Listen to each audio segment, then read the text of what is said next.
How to change your username on TikTok. Okay, I'm going to quickly show you how you can change your username on TikTok. Okay, firstly, open up the TikTok app.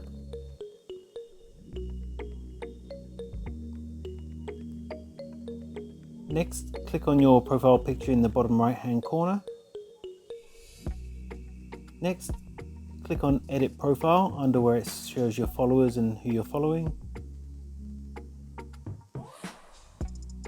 Next, where it says Username, click on there. And here, you can edit your username. So if I just put a number 1 after my name, it's going to tell me there that that name is available. So I'm going to click Save. You can change your username once every 30 days. So I'm going to say yes, set username. And that's all it takes to update your username on TikTok. If you found this video helpful, I'd love it if you liked the video, subscribe to my channel, and let me know in the comments if this worked for you. Thanks for watching.